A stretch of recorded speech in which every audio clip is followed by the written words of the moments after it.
Perfecto. Bueno, gracias por venir después del almuerzo, siempre cuesta. Y esta es una presentación a pedido del público porque surgió como interés en el evento del año pasado, así que aquí estamos cumpliendo con el compromiso de traer temas que a ustedes mismos les interesan. Bueno, mi declaración de conflicto de interés ya la conocen.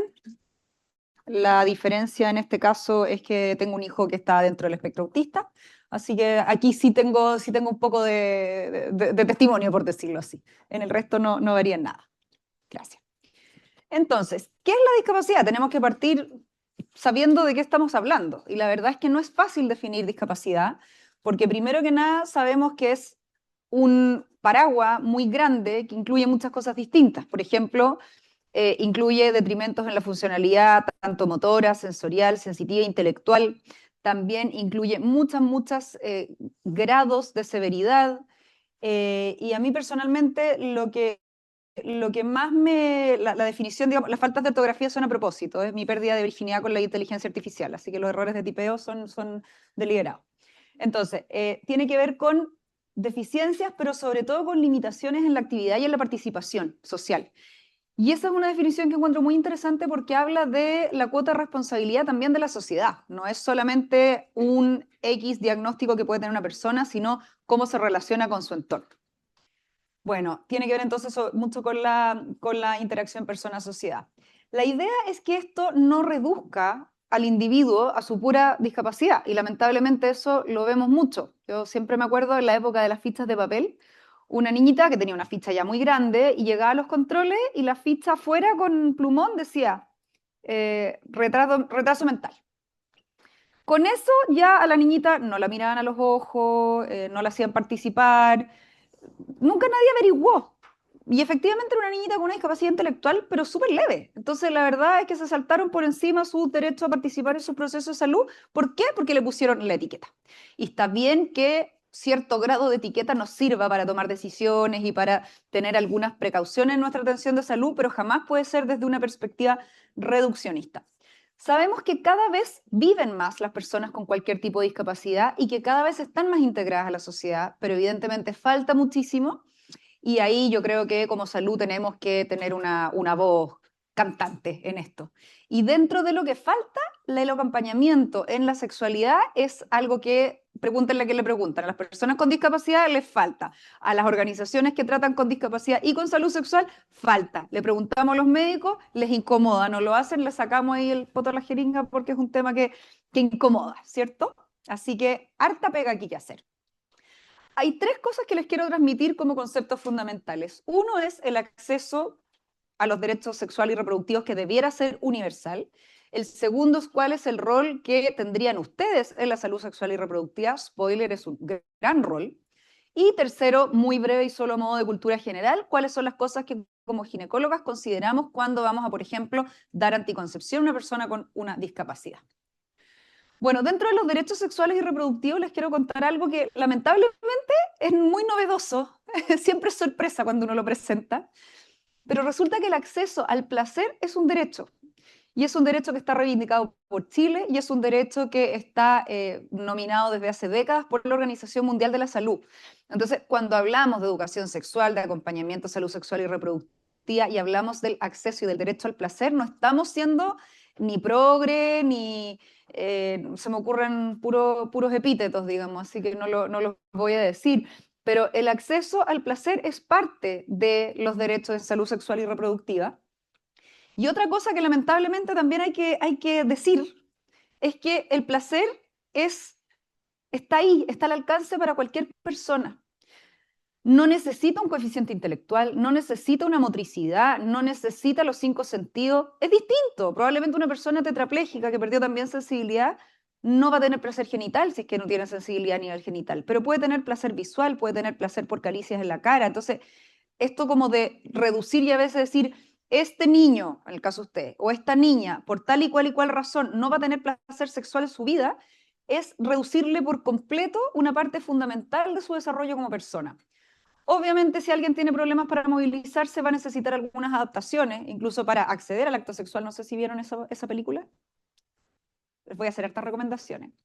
Si es que hay una discapacidad sensorial, obviamente van a necesitar, de repente hay cosas, hay acuerdos tácitos, ¿cierto? Si yo me estoy dando un beso con alguien y ese alguien se empieza a sacar la ropa, yo puedo entender. Si una persona no ve, no va a poder entender eso. Una persona que no escucha, tal vez yo no hablo señas, en una de esas no le voy a poder preguntar, oye, vámonos a estar solo. Entonces ya, va a haber una adaptación necesaria en la comunicación, pero el acceso al placer está probablemente indemne. Y en la discapacidad intelectual también, habitualmente la parte sensorial por efecto del placer está indemne. Bueno, esto pregunta al auditorio. Derechos sexuales y reproductivos. Supongo que hay acuerdo unánime de que todos somos sujetos de derechos, incluidos los derechos sexuales y reproductivos, ¿cierto? ¿Hay alguien que a juicio de ustedes no sea sujeto de derechos sexuales? Ya, qué bueno. ¿Tenemos todos los mismos derechos sexuales? Les soplo, no. O sea, sí, pero depende de la etapa de la vida. ¿Conocen la diferencia entre la libertad sexual y la indemnidad sexual? Ya, la libertad sexual tiene que ver con mi derecho a tomar mis propias decisiones, entre ellas el cuándo y el con quién, la libre asociación sexual. Yo tengo 43, casi 44 años, y yo tengo derecho a la libertad sexual. Yo elijo con quién, tengo contacto de tipo erótico en el momento que yo quiera y veré las consecuencias. Mi hijo, que cumple hoy 10 años, él tiene derecho a la indemnidad sexual. Él tiene derecho a que nadie lo toque con intenciones sexuales y a no ser expuesto a ninguna escena ni a ninguna acción de contenido sexual. Ojo cuando se dice que nosotros sexualizamos a los niños. Ojo cuando se dice con mis hijos no te metan, porque en general se entiende como que los niños no tienen nada de sexualidad, siendo que los niños son sexuados y sexuales, y se menoscaba irónicamente el derecho a protegerse de acciones de tipo sexual que pueden constituir obviamente un abuso o al menos una negligencia de exponer a niños que no están preparados para determinado contenido. Bueno, lamentablemente en caso de discapacidad particularmente intelectual no existe el concepto de una indemnidad sexual sostenida, digamos. Existen algunas otras cosas que les voy a mostrar, pero tenemos que ir viendo, que es muy difícil, hasta qué punto esta persona puede ejercer su libertad sexual y hasta qué punto necesita ser protegida de un entorno que puede abusar de ella o de él. Ya, las personas con discapacidad, qué terrible decirlo, tener que decirlo, pero son personas, ¿cierto? Y como personas son sujetos de derecho. Para efectos del acceso a derecho, nuestra opinión da lo mismo. Yo he tenido colegas vuestros que me mandan a una niñita a esterilizarla y cuando yo le digo, oye, es ilegal esterilizarla, dicen, es que yo sé que esta niñita nunca va a tener un coeficiente intelectual mayor. Es que yo opino que esta niñita no debiera reproducirse. Sí, sí, sí, he escuchado esa frase. Es que la mamá quiere que es que es interdicta. ¿Conocen este concepto? Ya, me imaginaba que no porque tiene que ver con la mayoría de edad, pero el concepto de interdicción tiene que ver con el manejo de bienes. Fin. Entonces de repente interdicta, así como el plumón decía retraso mental, interdicta. Entonces la mamá le firma el consentimiento informado para la cirugía, el marido si está casado le firma el no sé qué. No tiene nada que ver con eso. No es una pérdida de derechos de salud, por favor. Nuestra ley más marco, que es la que tiene que ver con los anticonceptivos principalmente, dice que toda persona tiene derecho a recibir educación, información y orientación, y también elegir su control de la natalidad. Dice toda persona, no dice toda persona mayor de edad, con 4 extremidades, con 5 sentidos, ni con un CI X. La ley 20.422, que tiene que ver con la discapacidad, dice específicamente que no se puede discriminar en el ámbito sexual. La ley de derechos y deberes del paciente. En ninguna parte dice estos deberes y derechos son para personas con coeficiente intelectual sobre tanto, ni que les sepan leer y escribir, nada. Bueno, esto tiene que ver con la esterilización quirúrgica. Y muy tristemente, la circular 9, que fue el 2022, eso lo tuvo que hacer Chile porque salió penalizado en una Corte de Derechos Humanos Internacional por una esterilización forzada a una mujer con VIH. Por un lado, necesitamos reconocer los derechos sexuales y reproductivos en las personas con discapacidad que puedan ejercer algún grado de autonomía. Y, por favor, para que lo tengan clarísimo, no se puede esterilizar a nadie a solicitud de un tercero. Solo se puede esterilizar a alguien mayor de edad que ejerza su autonomía firmando un consentimiento informado que tiene que ser libre y comprendido, si no pierde todo el sentido el consentimiento informado. Bueno, y esta circular, como les decía, tuvo que revitalizar dos conceptos. Uno, la no esterilización no consentida. Y también a que no, yo sé que puede sonar contradictorio, pero a que no se les impide esterilizarse si ellos o ellas quieren, porque a veces pasa lo contrario, dicen, no, esta mujer es interdicta, no se puede esterilizar. Oye, pero si yo me quiero esterilizar, no, pero es que es interdicta. O tiene esquizofrenia, no se puede esterilizar. Entonces, ocurren las dos cosas. Y créanme que siguen ocurriendo ahora, porque me encantaría decirles que le estoy hablando del Chile de los años 90. No, siguen ocurriendo ahora. Bueno, tenemos entonces, nos dicen por todos lados que son sujetos de derechos, incluida la esfera sexual y reproductiva, y lamentablemente la frecuencia con la que se pasan a llevar sus derechos sexuales y reproductivos y sus derechos de salud es enorme. De hecho, a mí muchas veces me preguntan, oye, ¿qué haces tú con las niñas? Y les digo, es que muchas no llegan. Y una vez hice la siguiente, era esto mismo, pero de ginecólogo. Y les dije, ¿cuál es la prevalencia de discapacidad en la sociedad? ¿Qué contestarían ustedes? Doctora Unanue, ¿no? Bueno, alrededor de entre un 4 y un 7% se calcula discapacidad de algún tipo. Y les dije, ¿y quiénes de ustedes consideran que un 4% de su práctica clínica consiste en ver personas con discapacidad? Pero ni por asomo. En el caso de ustedes probablemente sí, pero en el caso nuestro no. ¿Y qué pasó? ¿Se fumaron en el aire? Bueno, ¿cuál es el rol del pediatra o la pediatra?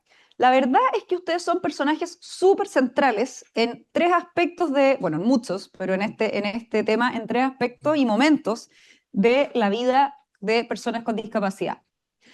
Lo primero es que ustedes son los grandes acompañadores, ¿cierto? Cuando nace una guagua o cuando se hace el diagnóstico in útero de un niño o niña que va a venir, digamos, con alguna discapacidad, ustedes son los grandes acompañantes y muchas veces son los que van a poner un poco como el filtro en cómo se vive esto.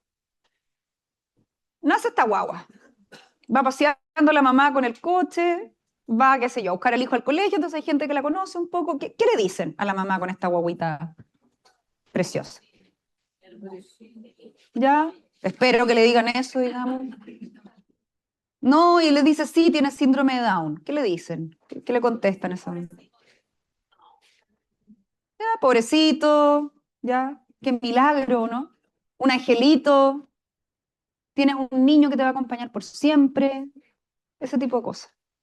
Y esa forma de enfrentar, porque siempre hay un duelo del hijo soñado, del hijo normal, del hijo perfecto, a todos quienes tenemos hijos con y sin problemas de salud. Pero esos comentarios, ¿qué harán en esos papás?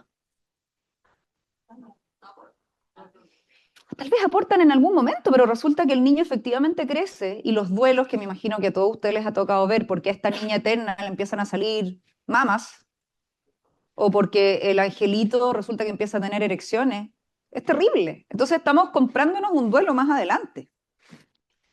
Tenemos que cambiar estos dos paradigmas. Uno es que son asexuados. El niño eterno y el angelito, por definición, son figuras asexuadas. Y con eso estamos bloqueando de partida el reconocer una esfera fundamental en la vivencia de su corporalidad y de su vida de esos niños y niñas.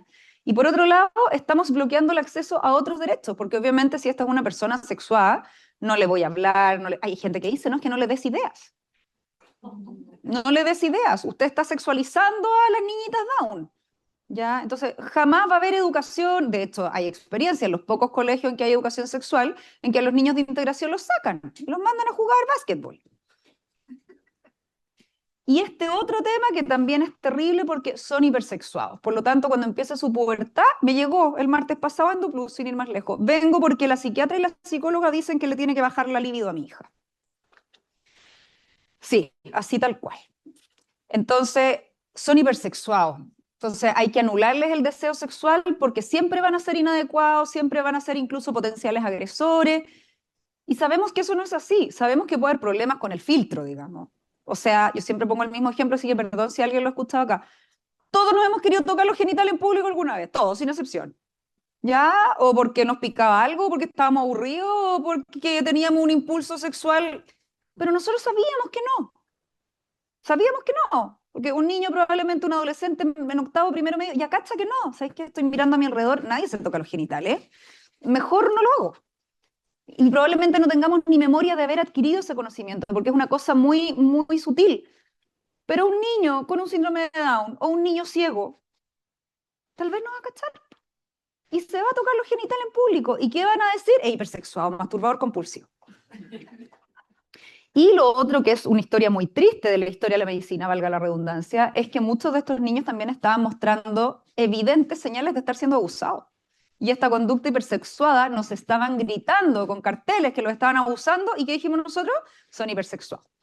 Por lo demás, si quieres saber, bajar el deseo sexual no es factible, ¿ya? A no ser que haya un tumor productor de andrógeno y yo lo opere, no hay cómo. Entonces, esto no, que estamos buscando unas inyecciones, que la castración química, que no existe. El deseo sexual es algo demasiado complejo. A lo que hay que apuntar es a ver dónde y cómo se hace la vivencia del tipo erótico. La realidad es que el desarrollo psicosexual es muy similar entre niños, niñas y adolescentes con y sin discapacidad. Por supuesto que depende el grado de discapacidad que tenga. Ya si tengo una persona que está en un estado vegetativo persistente, no tengo cómo saber, ¿ya? Pero cuando se pueden hacer encuestas, cuando se puede hacer de alguna manera estudios al respecto, la vivencia es muy similar. ¿Vieron esa serie o no? Ya, véala también. Es una serie policial, pero hay una pareja de adultos jóvenes con Down que está tan bien reflejada, nos dejan a la altura a los ginecólogos, pero merecidamente. Las expectativas y las vivencias no difieren mucho, pero efectivamente puede, ahí me quedo desperfilado, es menor adaptación a normas sociales. Una vez tuve un chico Down que se me acercó en la playa y me dijo, ¿te puedo tocar una pechuga? No, le dije, prefiero que no. Vaya, y se fue.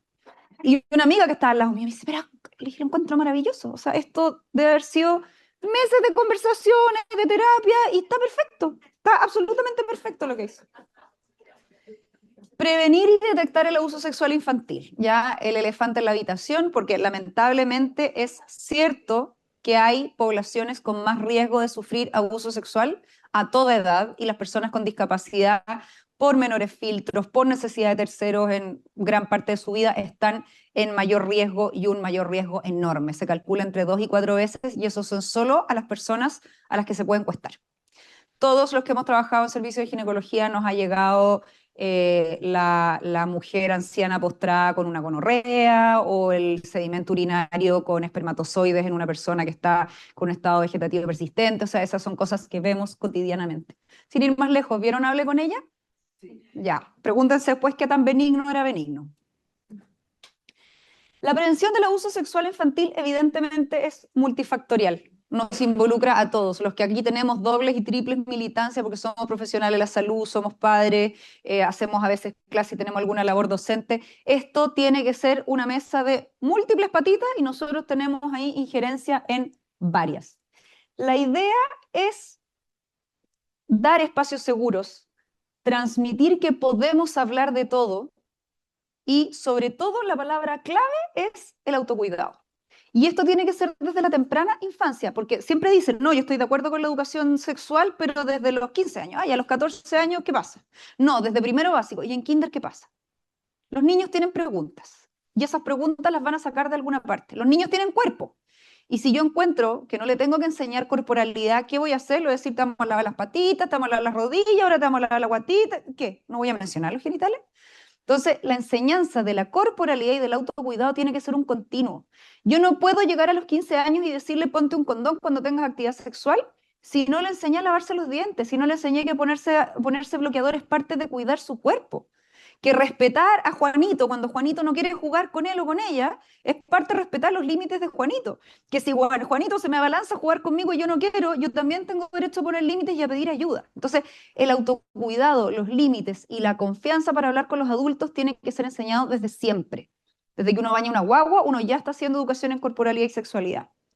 Y súper, súper, súper importante, y creo, esto no es una opinión absolutamente mía, tenemos que siempre dejar la puerta abierta para que hablen con nosotros, porque lo que fallamos muchas veces es que todos los niños saben que no les tienen que hacer tal cosa, pero si se las hacen, y créanme que de las situaciones más terribles de presenciar es cuando una mamá llorando le dice a su hija, ¿y por qué no me contaste? Porque me ibas a retar, o porque yo sabía que esto no se podía, o me dio vergüenza. Entonces siempre dejar la puerta abierta. Conmigo también puedes hablar con los niños más con alguna discapacidad intelectual muchas veces, y ahí los psicólogos lo sabrán mucho mejor que yo. Uno tiene que hacer juegos, por ejemplo, juego guiado, cosas así, porque tal vez no es una conversación que se pueda tener tan frontalmente.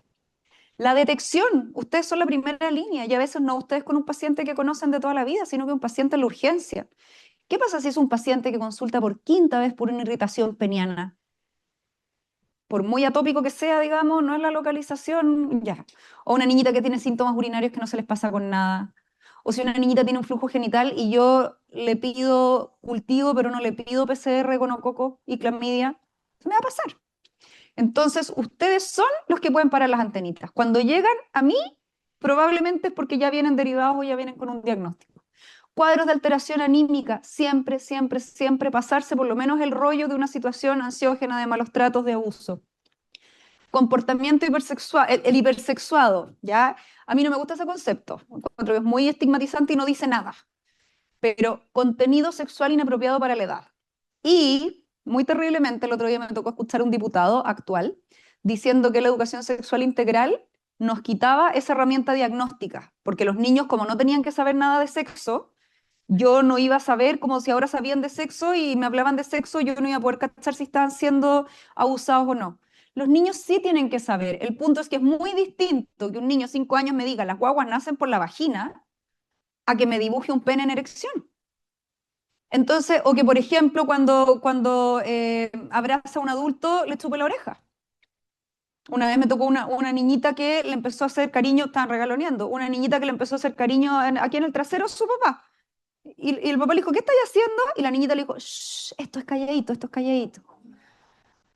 Ya, o frente a un beso, introducir la lengua. O sea, es contenido erótico o contenido de un acto ya claramente sexual. No es solamente saber, ¿ya? Entonces, por eso es tan importante la educación sexual, porque también vamos viendo qué es lo normal a cada edad. La masturbación que ya pasa de ser la autoexploración. La autoexploración es normal en ambos sexos y a cualquier edad, pero un niño que, no, que se enoja cuando es interrumpido, una niña que llega a hacerse daño, que no puede hacer su vida normal, por supuesto que algo está pasando. Puede que no sea abuso, puede ser un cuadro ansioso muy complejo, pero me tengo que, por lo menos, se me tiene que pasar la idea del abuso. Y como les decía, que probablemente sea lo más frecuente en el caso de usted, síntomas genitales muy recurrentes, muy resistentes al tratamiento o que puedan ser explicados por una infección de transmisión sexual. Bueno, como les decía, los números son terribles y probablemente sean más terribles aún. Y cuál es como la única, como les decía, no existe una figura de abuso de una persona con una discapacidad, pero las dos situaciones en las que podríamos como hacer encajar los derechos sexuales y reproductivos, los delitos y personas con discapacidad, es que la violación está definida como penetración peniana en cualquier cavidad corporal de una persona en determinadas circunstancias y una de ellas es enajenación o trastorno mental.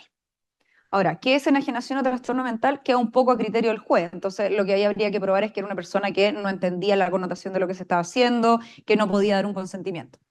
Y el abuso sexual es cualquier acto que no sea penetrativo concurriendo alguna de las circunstancias de la violación, es decir, en este caso sería enajenación mental o perturbación mental.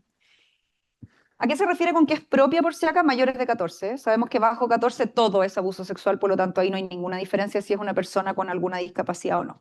Cuando hay una discapacidad sensorial, ahí en el fondo habría que configurar que la persona no entendió, no se le dio la información de lo que estaba haciendo, porque no es una enajenación mental propiamente. Bueno, para terminar de echarle pelo a la sopa, les cuento que nosotros podemos transformarnos en agresores sexuales de manera muy fácil. Yo no sé si acá hay una persona que sea agresora sexual, espero que no. No hay mucho que hacer cuando una persona sigue perversa, pero hay cosas que hacemos cotidianamente en nuestra consulta y que la vivencia puede ser idéntica a una agresión sexual. Lamento comunicarse. No les voy a dar el paper porque me dejó insomnio como por 5 días, así que no les voy a hacer lo mismo. La imposición del examen físico. Y ojo que no estoy diciendo genital, por supuesto que de partes privadas peor aún, pero no, es que sabes que tú viniste a esto y te voy a mirar. Y te voy a mirar y a veces la mamá le separa las piernas. ¿Y cuál es la vivencia para esa niñita? Tal vez nada, pero tal vez es la vida. O a veces es bajo coerción. Oye, ya, pero si no pasa nada, si tú sabes que yo puedo, te doy un dulce y un sticker. La mamá me deja. ¿Cuántos abusos no son intrafamiliares? ¿Ya? O engaño. No, mira, si no te voy a hacer nada, mira para allá y le bajo los pantalones y separo las piernas.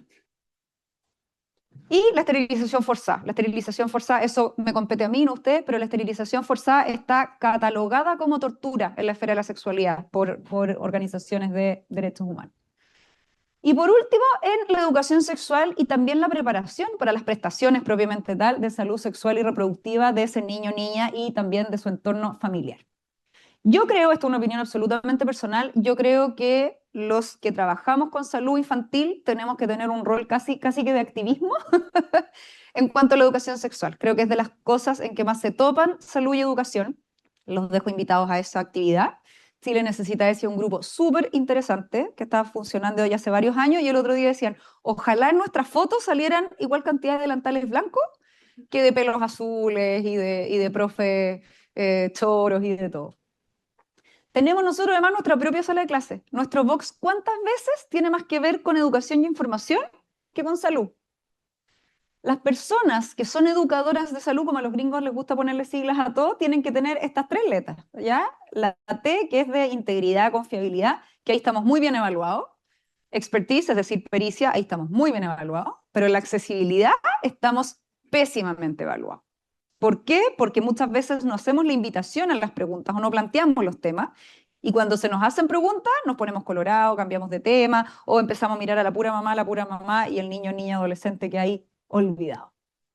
Siempre tenemos que tener claridad sobre quién es nuestro paciente, aunque suene súper de perogrullo, pero en pediatría lamentablemente muchas veces, como se empieza entablando una relación más con los papás, porque la guagua es guagua, a veces no hay una evolución de ahora voy cambiando lentamente el foco hacia ti. Un niño de 4 o 5 años perfectamente puede responder preguntas. Un niño de 10, 11, 12 años ya debiera ser el protagonista de su control. Y esa evolución a los pediatras muchas veces les cuesta hacerla, les cuesta ir cambiando el foco. Entonces, también ahí es fundamental concientizar eso para poder cambiarlo.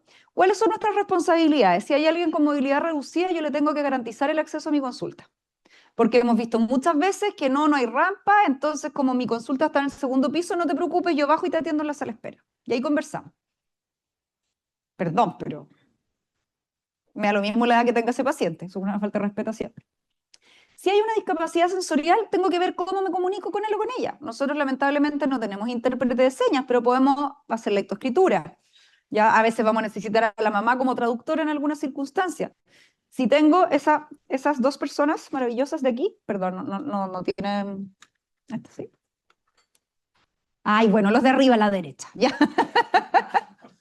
Mi prima y mi abuela. Mi prima no veía, tenía un síndrome von Recklinghausen que perdió la vista muy, muy chica.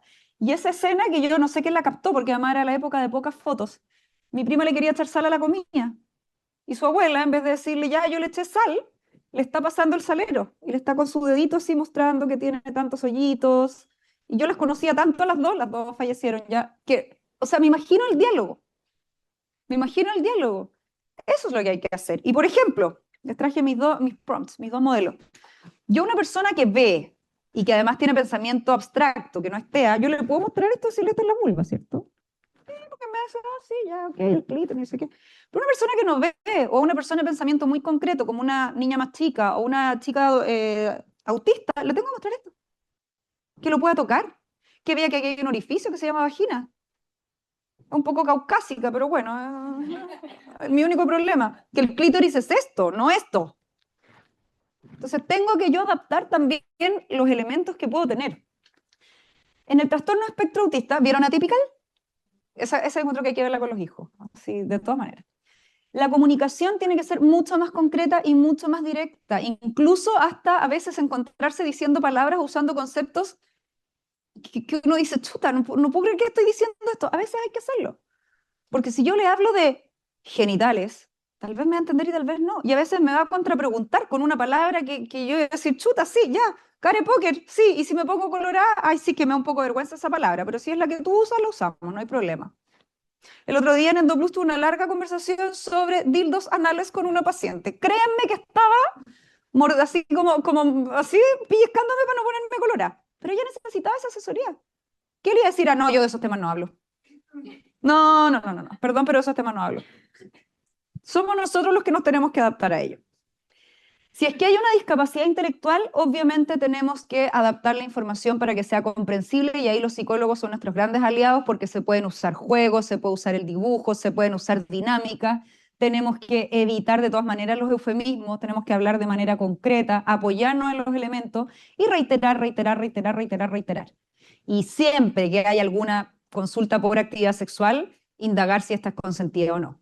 Porque podemos tener una chica con Down que está muerta de ganas de tener actividad sexual y es medio impulsiva y vamos a proteger eso, pero también podemos tener una chica Down que la están abusando en el colegio y que esta situación está súper normalizada y entonces que no se embarace, pero el abuso es casi que un dato de la causa. No esperemos, si vemos que tenemos un chico o una chica con una discapacidad intelectual y que está con interés sexual, no esperemos que ya lo haya iniciado o que nos lo diga, porque puede ser consentida pero más impulsiva. Bueno, por último, solo para efectos, como les decía, de cultura general, cuando dejamos anticoncepción, como en cualquier paciente, tenemos que considerar las contraindicaciones por farmacología, digamos, antecedentes personales, familiares, la tolerancia a los procedimientos, la efectividad y las preferencias de cada persona. Especialmente relevantes en personas con discapacidad son que sea un método reversible, no puedo esterilizar a una persona con discapacidad intelectual que no es capaz de pedírmelo libre y informadamente. Considerar la dependencia de tercero. Por ejemplo, en la mayoría de los consensos se considera que el anillo vaginal no ha lugar para personas que tienen una dependencia constante de tercero. Una vez me preguntaron, ¿y si es la pareja? ¿Y quién dice que yo voy a querer que mi pareja me toque los genitales justo ese día, esa hora, para ponerme y sacarme un anillo? No. Así que para personas que no puedan, por temas motrices o por temas de comprensión de su anatomía, ponerse y sacarse un anillo, el anillo no. Pero también tengo que ver si a la mamá, por ejemplo, le acomoda darle una pastilla más, si a una chica que está con gastrostomía hay que ver si la pastilla cabe, son cosas súper básicas. O si en una de esas la inyección, etcétera. Mucha más frecuencia de polifarmacia y también de movilidad reducida, que es un dolor de cabeza porque nos da más riesgo trombosis, entonces no queremos estrógeno, pero nos da más riesgo osteopenia, entonces tampoco queremos hipoestrogenismo. Así que ahí con todas esas cosas tenemos que bailar. Respecto al uso preservativo, hay que agotar las posibilidades para enseñarlo por la importancia que tiene, por un lado, para infecciones de transmisión sexual y por otro lado, porque en el sexo masculino las únicas opciones anticonceptivas son el preservativo y la esterilización. Y si no le puedo hacer una vasectomía, me quedo con el puro anticonceptivo de barrera, es decir, con el condón. Nuevamente, ahí usar modelos físicos súper concretos, porque yo puedo llegar con el plátano y un cabrón neurotípico con una CI, digamos, acorde a su edad, probablemente va a entender que con el plátano estoy hablando de un pene. Pero el chico Down no lo va a entender. Entonces, esto es un pene. ¿Se parece a tu pene, sí o no? ¿Por qué? Ok, y vamos a usar esto para que tú aprendas cómo ponerte esto en tu pene. Y créanme, hay cada vez más condones, por ejemplo, que se pueden poner sin una erección completa, ¿ya? Entonces también hay más herramientas para que podamos asesorar de mejor manera. Bueno, a modo de mensaje final, los niños y niñas con o sin discapacidad son personas, a veces los niños los despojamos de su estado de persona y los miramos muy en menos. Acompañemos su proceso y dentro de eso, por favor, apoyemos la educación sexual integral, la correcta, no cualquier cosa. Niños y niñas con y sin discapacidad son sujetos de derecho y nosotros tenemos la obligación legal, no solo moral y ética, de conocer el marco legal que regula, en este caso, nuestro quehacer. Y la verdad es que si lo pensamos, no es tan distinta la atención de una persona con discapacidad que sin discapacidad. Pero estas reflexiones, el tener una persona que no me ve, el tener una persona que no me entiende, me obliga a evaluar el cómo lo estoy haciendo. Y creo que probablemente eso sea de las cosas más bonitas, de las oportunidades más lindas que nos presta trabajar con infancia y trabajar con discapacidad. Y por último, por favor, no nos manden más pacientes para esterilizar nunca más en la vida. Gracias.